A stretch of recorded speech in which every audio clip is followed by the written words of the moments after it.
And it's quite crazy. And yes, yeah, and it's been pretty crazy. But I think we've actually answered most of the questions, the remaining questions on this generator. And we're going to need to do an update.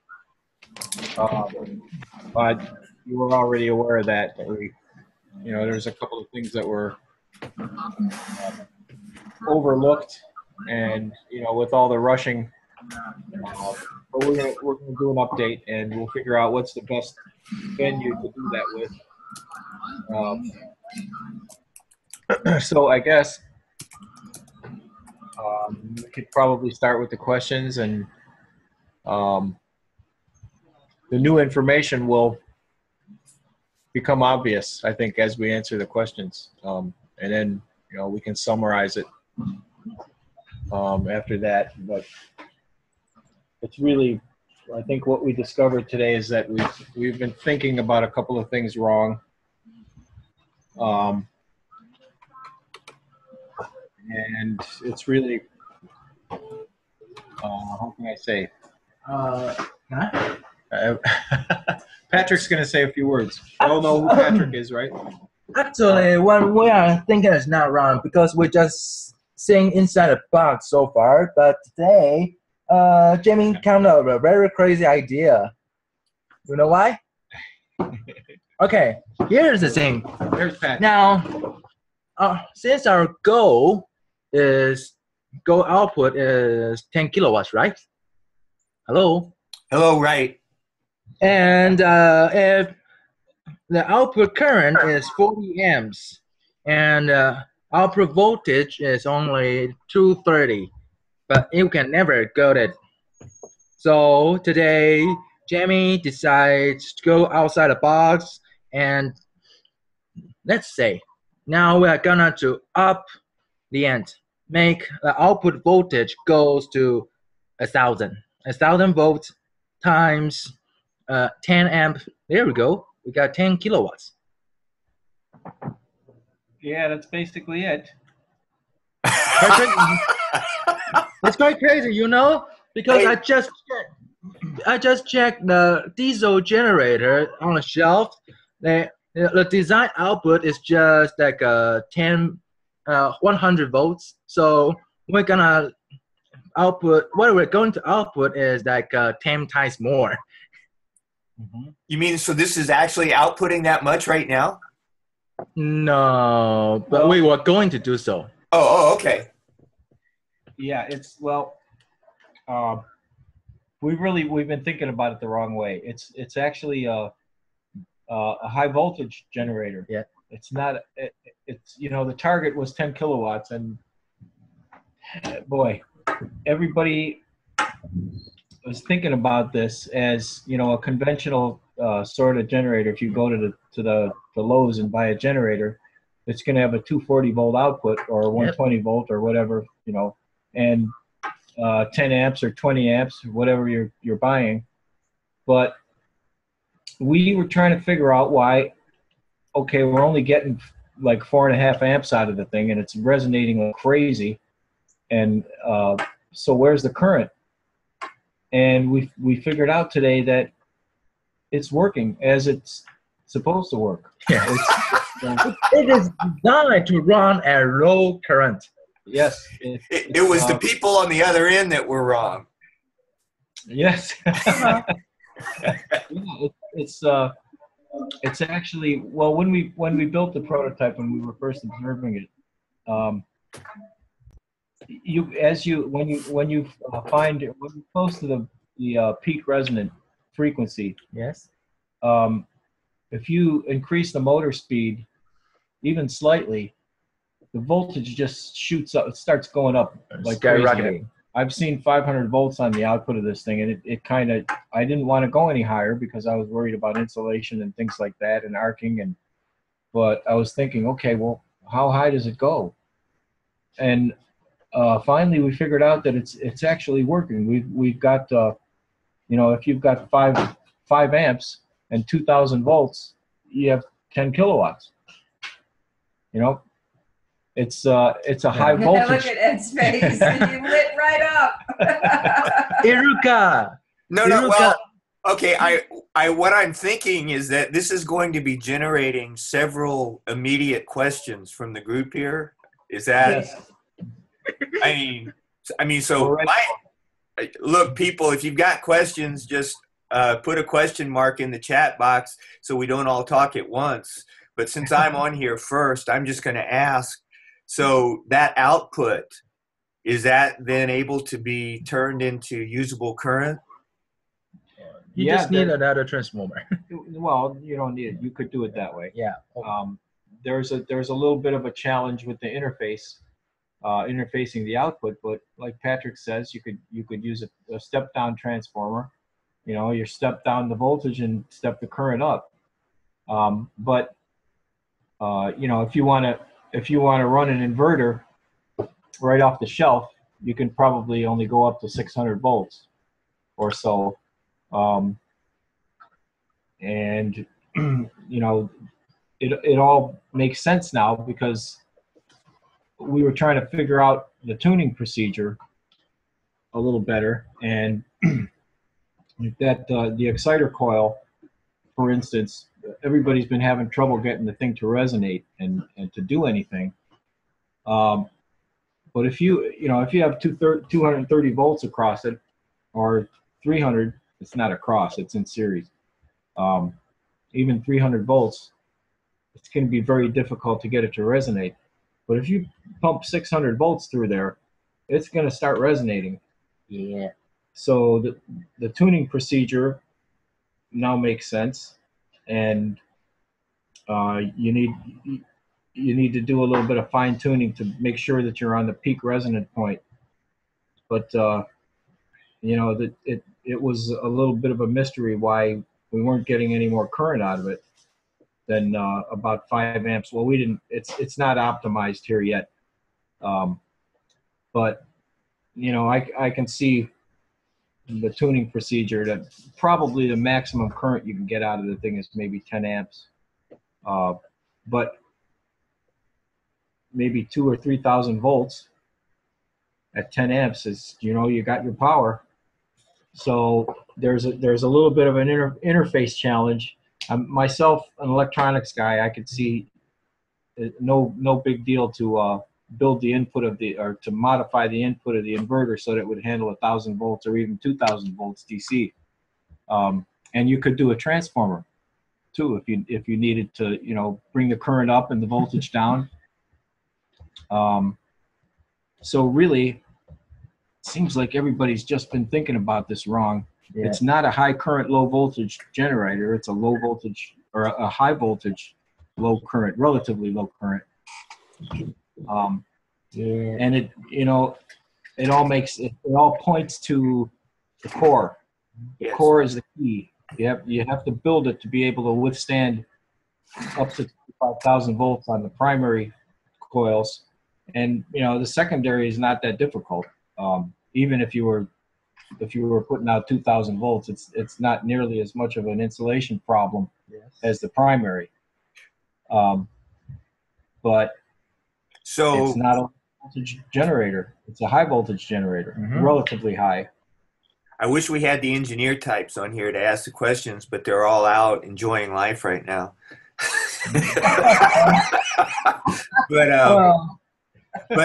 So the construction of the core then is the high insulation. The large amount of insulation is going to be required to withstand higher voltages. Yes. That's pretty much the construction procedure now. Yeah. Otherwise, it will go arc. Like today, we have so many arcs, and it's quite a little bit scary.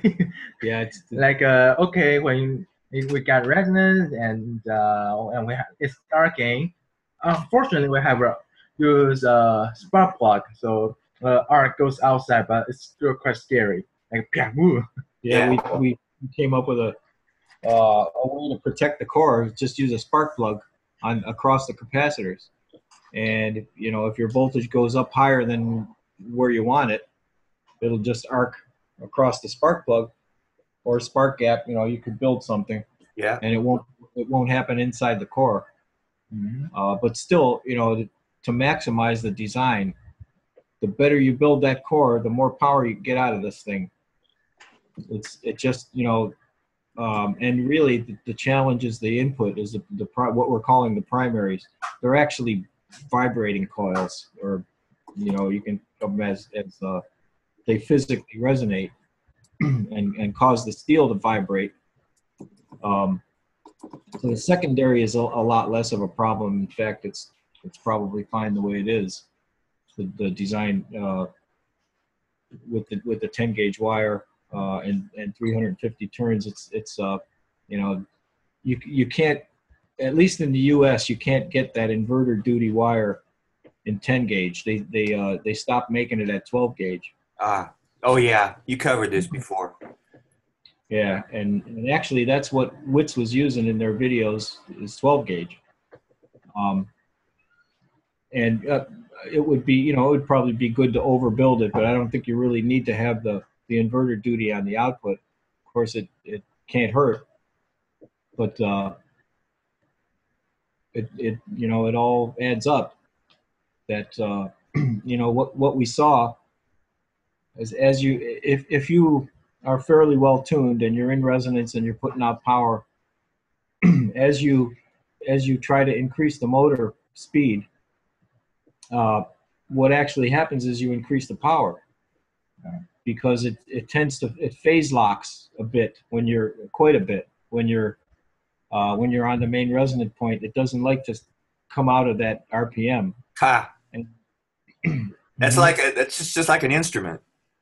Yes. Yes. it does. It's not only an electrical resonance, but a physical resonance that tries to hold the RPM steady. And if you add mechanical energy with your motor speed control, you're actually adding power to the output, because it deepens the resonance. Yeah. So, but then when you reach a certain point of power input, then it forces the shift. Well, yeah, I mean, you can move the motor speed. Yeah. Depending on how much horsepower you've got, you know, you could probably even run it through resonance if you had enough horsepower. Yeah. But you want to go the other way, so you can minimize your motor current. Right. That's going to be your self-running situation. Is you keep your input power as low as possible, and then you can use all the rest of the output power. So is your point of resonance now that you've reached to create this current output, is it the same RPM and capacitor settings as before? No, it's actually, I think we published 1450 RPM. Get the little one there. We go. It's actually around 2400, 2500, and I'm very happy if it's under 3000. I'm, you know, that's easy. That's not fast. Let me get the exact number here that we were at today.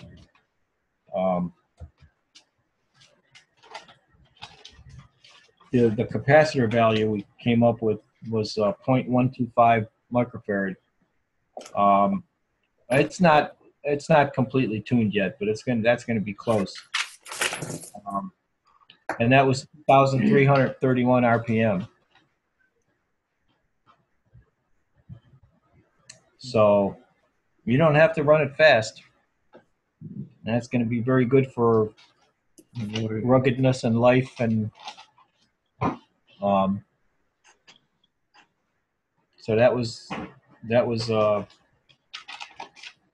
well, we got up to about 4.5 amps. We have some insulation problems with this core, and if we push it any harder, it starts to arc. So, you know, that points me toward, you know, building this core to withstand build it as good as possible. But the insulation system is very important, and the more voltage you can get the thing to withstand, the more power you can get out of it. You know, and I could see a situation where we could scale it up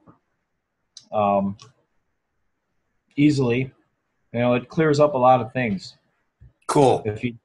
It just requires a little change in the way you think about it. It's not really a conventional generator. It's not high voltage. Isn't that usually the case? it's how we're looking at it that's usually the problem. Yeah. So just a quick question on output. So since the amperage is low and the voltage is high, does that mean it can only run certain appliances or have a certain use, or is that all rectified when you turn it into usable current? Yeah, no, it's not limited. Okay. If you up to 600 volts, an inverter will do all that for you. Okay, cool. So we got the power we need to run our world. And, yes. Yeah. We got a couple of electronics guys to redesign the input section on the inverter so it'll handle maybe 2,000 volts. Okay. And then the sky's the limit. Yes. You could do a conventional transformer too, a step-down transformer. If you wanted to put in 1,000 volts or 2,000 volts and you want to get lower voltage but higher current, just a standard transformer. Oh, this is awesome. This is so cool. Yes.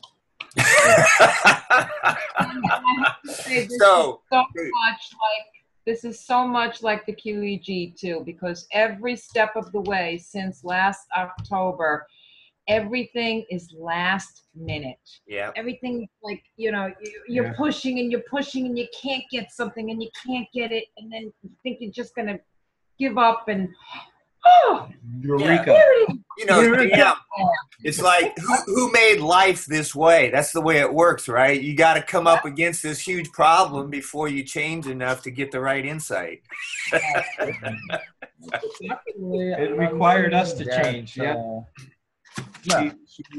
She's designed to be a power plant. Yeah. She's meant to be to power the whole world. Yeah. You can, in very large, you can replace all the nuclear power plants very soon because it is designed to generate high voltage. It's like, the way they say it is, it's going to be a power plant, and maybe in just a few years we're gonna have a resonance power plant. That is how she designed. Let's her destiny. Yeah. Could you possibly get a little more excited there on your end? Huh? This is my son. Yeah. I don't know. Does my humor translate into Taiwan? Well, certain terms are unknown, but he's the ace, one of our ace translators. Yeah. Couldn't have done anything here Thank without you. him. Yeah, really. Hasta la vista, Wiz. We'll be back. Yeah. Yeah. Okay. So, very good day. And that may change some of the questions, but I think once. Okay. I don't. Let's see. Did you guys? Okay. So Steve said he had transmitted a couple of questions to you guys. Did what you just share answer all those questions, and it's not worth going through them? For the first question about motor, I say yes, because in Taiwan, Sisu, we are now using AC motor with frequency drive. That's how we. we are. Well, I don't have the questions, so I don't know what they are. But I just wanted to make sure that they got addressed if they needed to be. Is that Steve Sager or Steve and Lisa? I see. Hello. Hello, beautiful Torontos. Welcome. Steve Sager, can you unmute and address the questions that you put out? Yeah, there's only a couple of questions. I'll just find them here. Oh yeah, those questions, we have those. We have them right here. Yeah, there was only like 4 of them. Yeah, we got them. Here you go. Yeah, well, just read them out and then answer them. And if they've already been answered, you don't have to go over it again. Okay. Who wants to read? You You want to read? No, Or- you can read. Okay. I'm just going to Oh, see if I can put it in the Can I chat say box. yes? That's what we're using. I'm going to Well, put yeah, the but- question in the chat Have box. to be careful. So you all Hasn't have been it. tested. Yeah. Okay, let you do it. Okay. Oh, Can the DC drive motor be any motor driven by any AC or DC current independent of the accumulator, which is the core, I'm assuming. If we use a AC or DC servo or any motor driven by a VFD supplied by mains power for experimental and tuning purposes, this would provide less complexity instead of concentrating on recycling power from the accumulator through inverters from the startup on the first build. Well, what we recommended was to use just a simple DC variable speed, permanent magnet DC motor with brushes and a variac. And the reason for using that is because there's no electronics, and there would be no delay when you do the when you go to self-power the thing. If your inverter has enough hold-up time, you could probably run any motor. yes. But you have to have you have to have voltage there for a few moments. We don't know exactly what that figure is yet, but we will soon. You have to have a little bit of hold-up time, and an electronic drive kind of defeats that because the ones that I've tested, if you cut the input power, they just stop instantly. And that's less of a problem than when you go to restart them. There's a delay. If there's an electronic drive, it doesn't start instantly. So that's the reason why we recommended the variac and the plain DC motor. Well, I got a little. Yeah. So, but once you have your electronic system designed and you know what your target RPM or what your tuned RPM is, you can really use any motor. The problem is that you want to minimize the hold-up time that you need. If that's making sense, because when you have to quickly switch over from your local power company power to the QEG power, that you want to do that as quickly as possible. And so you need something. You can't self-power it without some electronics, something to give you some hold-up time. We've tried, I think the fastest way to try to do it, I had a rocker switch that it takes almost no time to switch over from one pair of poles to the other pair, and it wouldn't keep going. As soon as you drop the power out of the drive motor, you go out of resonance. So the key is to have a little bit of hold-up time, and you can do that for development. The easiest way to do that is just with a variac and a DC motor, and then as you add electronics, the inverter does have hold-up time. If you use an inverter on the output, that will give you the hold-up time that you need to switch it over to self-run. But it's very difficult to do naked without it, no electronics or anything to hold the voltage up. Because really all you have is wire and steel in the generator. Question. Okay.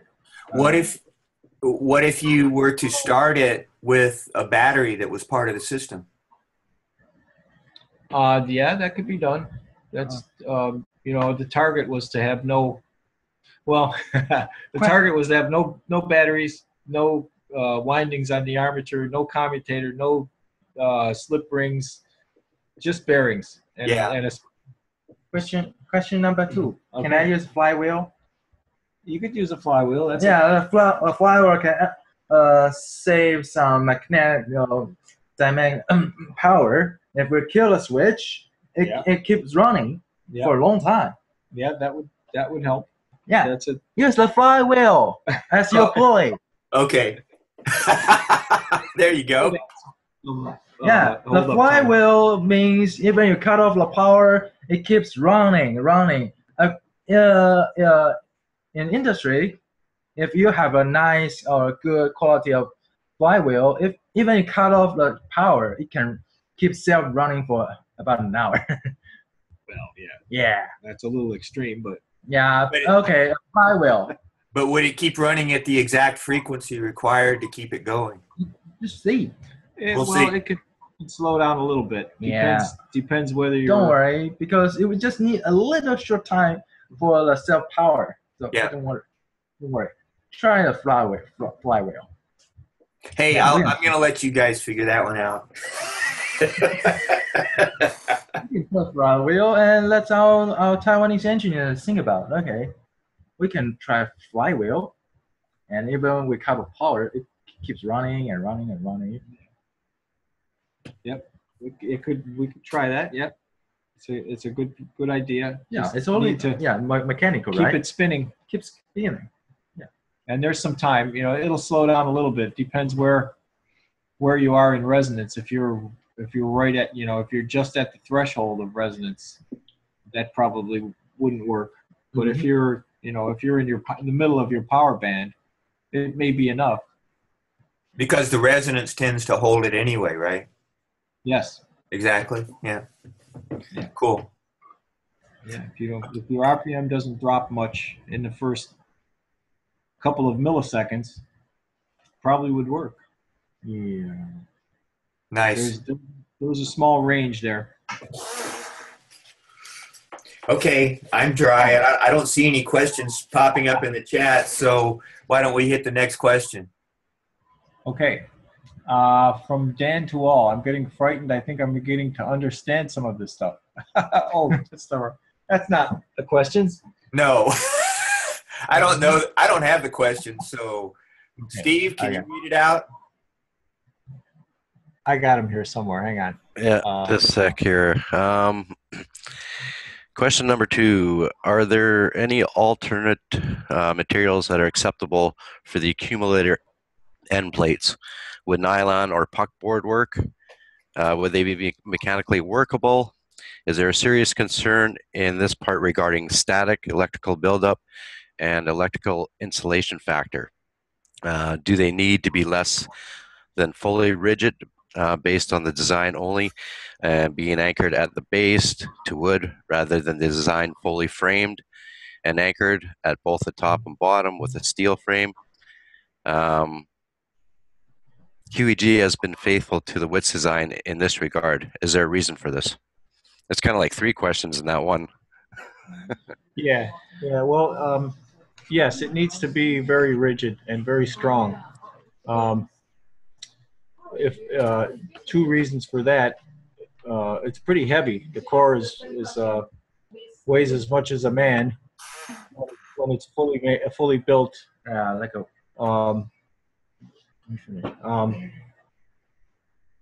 And the other reason is that you got that rotor spinning in there, and you need to have a rigid mounting surface for the bearings.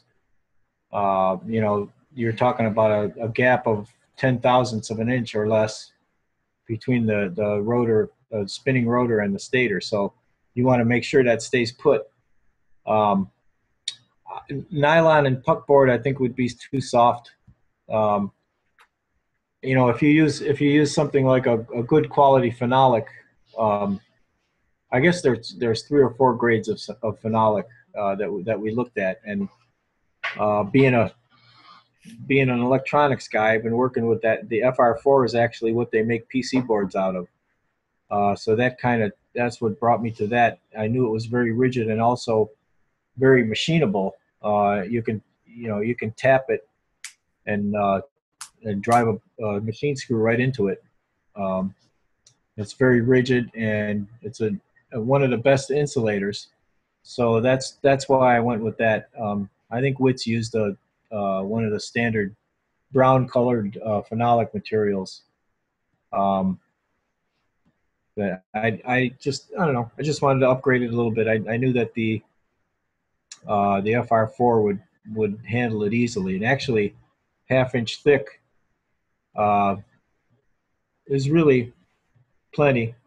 I started looking at I think 5/8 was the first one I looked at, and it seemed to be a little bit overkill. So half-inch was a good compromise, but it's great stuff. And you can use any of the other phenolics as long as it's rigid. It does have to be rigid. And just to address the wooden base, that's just a prototype thing. We came up with that just so we could get it going pretty quick. What they did here in Taiwan was very good. It was ingenious. They bought well, it's similar to the FR4 material, but 1.5 inches thick, and they're using that for a base. And they actually do thread it and drill it and thread it and drive the mounting bolts right into the base material. And that worked out very well. But really, I would envision probably a tubular steel frame like you would have on a big conventional generator. This is definitely a prototype setup.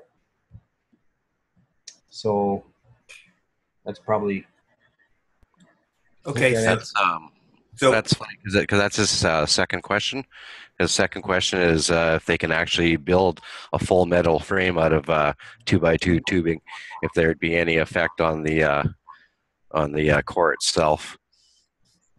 Well, I don't think there would be any problem as long as the part that the core is actually mounted to would have to be an insulator, and that's because you have a high voltage in there, an inch away from the end plates. So I don't think you'd want metal there. But if we pay attention to spacings and do some testing, we see how far you could put a piece of sheet metal away from it safely. I don't think that would be a problem, because a toroidal transformer, which is really what you end up with, the final thing in the operation of the device is just a standard transformer action. So, you don't want to have any magnetic materials too close, or ferrous materials that could rattle. But yeah, just would take a little bit of testing and design. Metal frame would be okay, as long as it's not near the high voltage area. Yeah, not too near. But the toroids are self-shielding as far as magnetic field problems. There shouldn't be any magnetic field problems. I think there was a question like that last time we talked, whether you could have two of them in close proximity.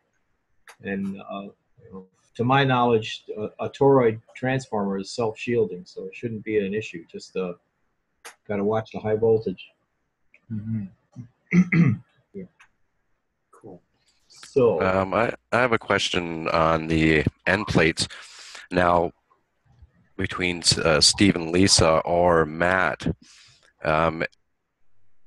is there any possibility of putting a package together where they get the end plates in and actually bolt it all together, so with the spacers and everything, and it would increase the cost of the coil, but it'd be one solid shipping package, and everything would be lined up and stuff like that, right? If that could be a possibility. Yeah, that sounds like a really good plan. Mm-hmm. Yeah. To have the end plates put on the core and shipped like that. Yeah, with the rotor and bearings in place and everything. Yeah. Yeah, as one package. It would increase the cost, but it'd be more practical for a lot of people when they start out. Sure would. Yeah. Yep. I don't know. I'd like to be able to do a little bit of work on this thing. Yeah, for sure. Well, there'd be an option. It'd be like package 1, package 2, package 3, or something like that. See, Oh. this is my way of being funny. All right, and we appreciate that humor. Yes, we do. Yes. Yeah, we could have kits at different levels of completion. Right? Absolutely. It's a little tricky drilling all the holes without a precise drawing. Yeah. So yeah, that would be helpful in that case. It could come with the shaft too, right? Yeah, Yeah. We'll have to talk to Matt. yeah. And And Steve's here listening. What does he think? Oh, absolutely. The way I would do this is through a CNC milling machine. It would be completely automated. Just put in the phenolic, and in a matter of minutes, you'd have a completely finished end plate. Yes. Yes. And as for the steel, mechanical steel, as soon as we have a proven one here, because we have to determine before we go to the progression die, it's 4 weeks from that date, we'll have a completely automated blanking progression die.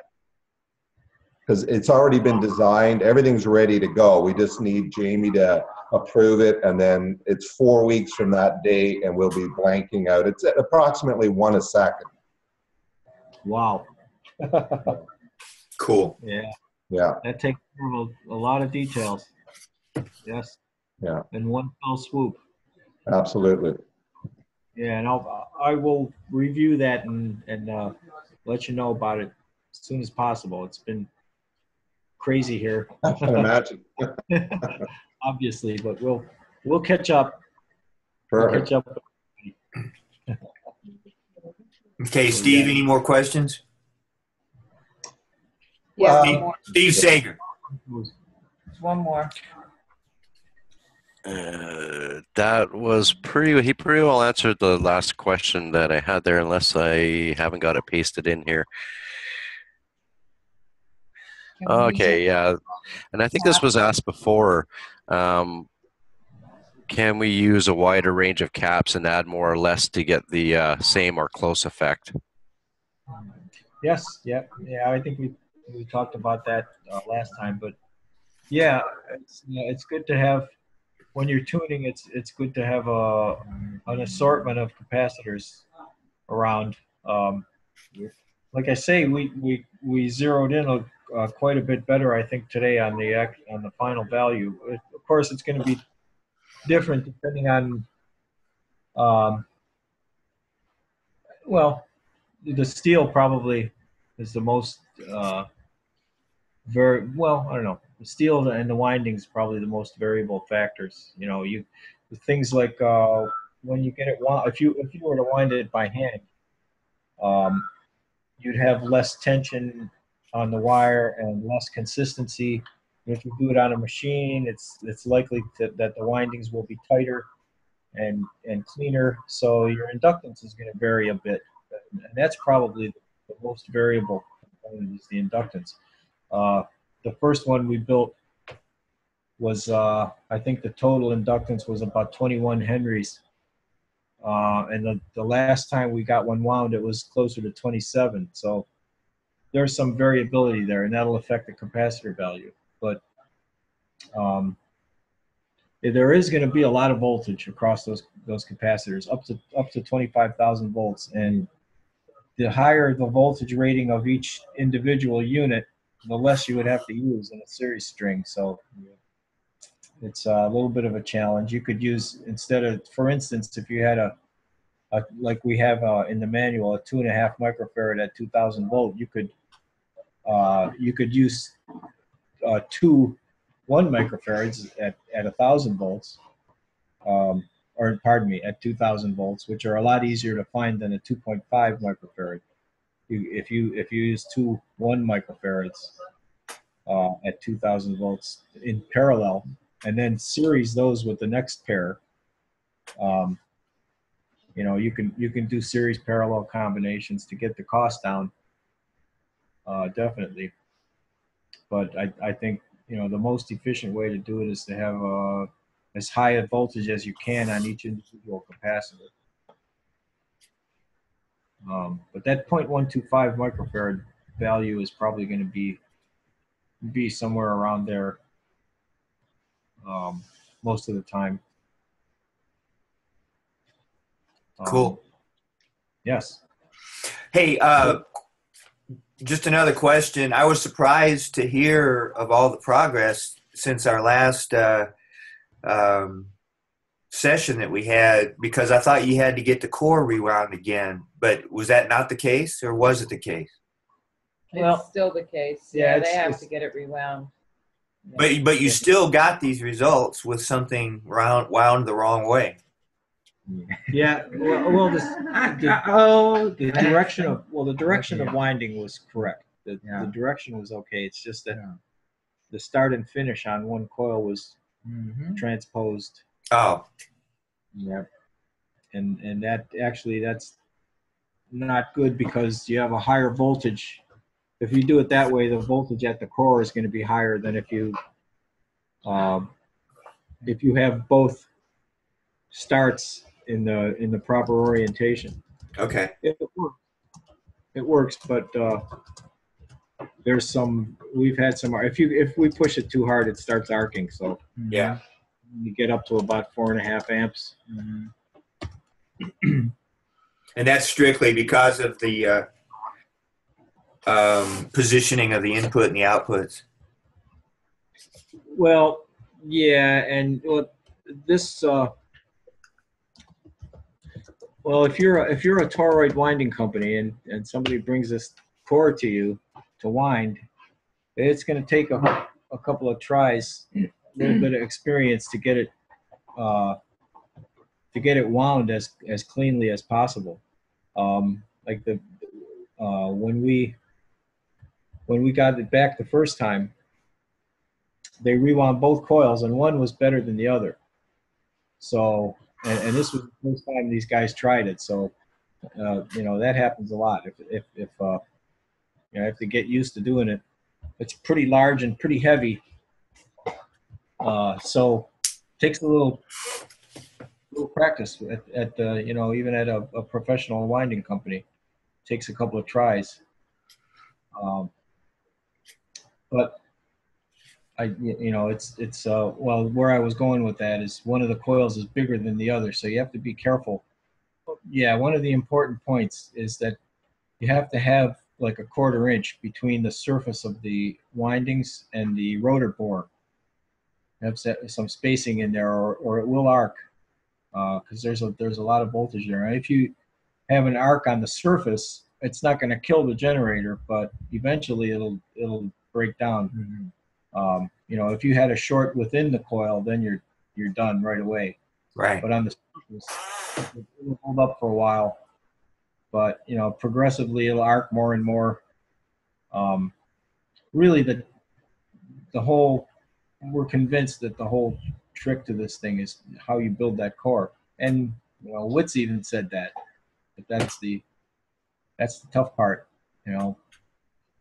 We've kind of been. From a couple of people we've talked to, it's looking like the right way to do this thing is to vacuum impregnate it. Build the coil without interlayer insulation, so that you can keep it as small as possible, and then just dip the whole thing and pull the air out, and it'll suck the epoxy right into the windings, and that's the way to do this thing. Awesome. That's cool. And that can just be incorporated into the manufacturing process. Yes. Right.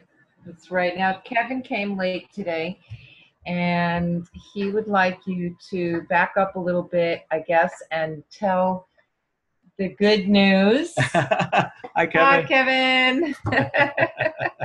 Hi, Ange. Yes. Okay. Well, I guess the main point is that we discovered that we were really thinking about this thing the wrong way. And even though we've had some problems with arcing and insulation problems, the thing is, we were in the victims of thinking about it the same, in a mainstream kind of a way also. But it's really, it turns out that it's not going to give you 40 amps at 230 volts. It's actually a high voltage generator. Hello?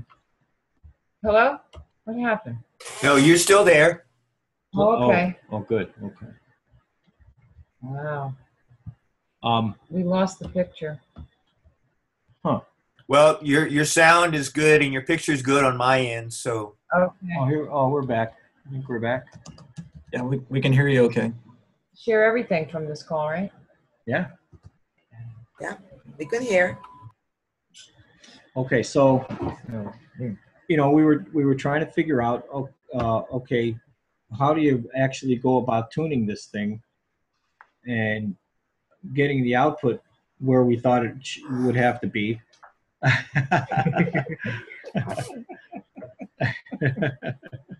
um,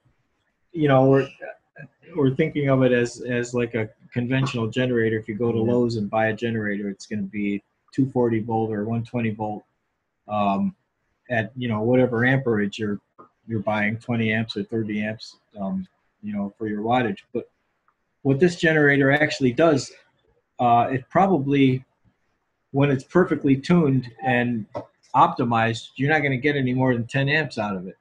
But you might be able to get 2,000 volts on the output. When we were originally testing it, I was a little bit mystified because I noticed that when you're in resonance, if you increase the motor speed, the voltage just starts shooting up. I mean, I saw 500 volts on the output, and it kind of made me a little nervous. Like, how high is this voltage going to go? And I just assumed that, okay, well, we have to regulate it and we have to keep it down. But no, it's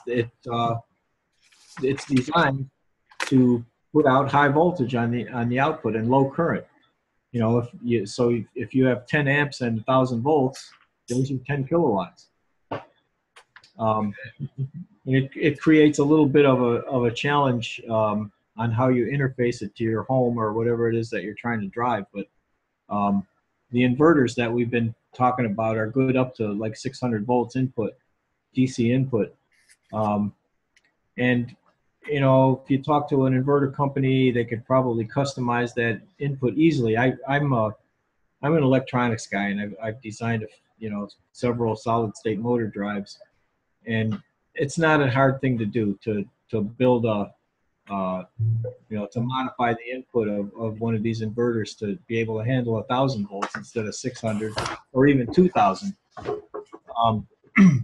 And of course, it takes care of all the rest of it for you. The inverter, you can select the output voltage and frequency, and it does the interface to the grid if that's the way you're going. And you could also do a transformer, a standard transformer, just like the one that's hanging out on the pole in front of your house, is designed for high voltage input. So you could do a step down, step the voltage down from 1,000 to 200 or 230, and the current goes up. So it's really, it wouldn't be that hard to interface it. As soon as I get some time, I'm going to look at trying to modify one of these inverters to take a higher input voltage. It's really everything, the tuning and all the stuff that we were mystified with before begins to make sense now. Yeah. And one of the things is the exciter coil. People have been having trouble getting it to resonate. In fact, I don't know of anyone who has been successful. I haven't been told about anyone so far, but okay, if you're trying to get the thing to resonate at 300 volts, it's going to be very difficult. But if you double that voltage, that thing's going to start ringing. So, if you have 600 volts across that coil and that little gap, it's gonna start. You're gonna have a little plasma in that gap. Plasma. Yes. You just have to let it work like it's supposed to instead of holding it down. Yes. Let it go up. That's right. Now let that voltage rise. Yeah. And So I want to say that we're going to let Mr. Lee close up shop here. We wanted to have this call tonight because we're leaving for Morocco tomorrow, and they have very bad internet connection. So I'm not sure we're going to be able to connect, but we'll keep in touch in the private chat room. And if we think it'll go good, then we'll have another call. But just in case we can't do that, we wanted to make sure that we got on tonight. So that's all I wanted to say. Yeah. Just be sure and keep in touch, because there may be ways to do it by phone or just audio if you have a chance. Yeah, maybe just audio would work. I know that every time we've spoken to Brian or Heather or Dee over there in Morocco from the United States, it's been terrible. Yeah. Terrible. Can't keep a connection. And it's been either on the phone or Skype. So just a heads up with that. Okay. And we'll be, gosh, there were 80 people coming to Morocco for this. Yes. Yeah, and there's yeah, and we're going to be there for a full 2 weeks. So we should have great news, and at the same time, these guys are going to get their cores rewound, and we'll be working alongside everybody. Yes. Because we're all in this together, the human race, and we're gonna do this. We're gonna be successful. Yes. We will prevail. Yeah. We will prevail.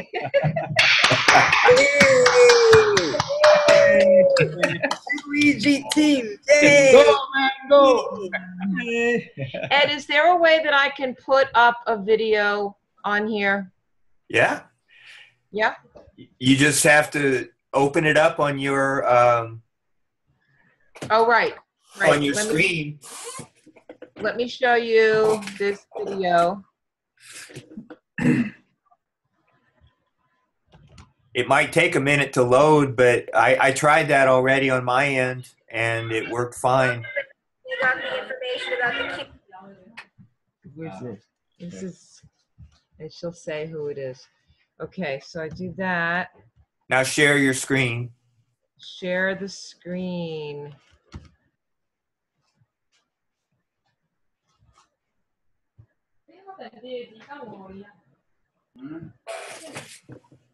Here we go. This is a reaction to lovely ladies when they got the information about the QEG.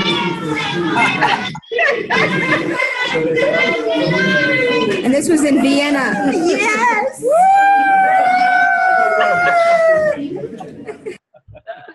That's all I wanted to share. I thought that was great. Fantastic. Fantastic. Okay, I'm going to stop the recording now. Okay.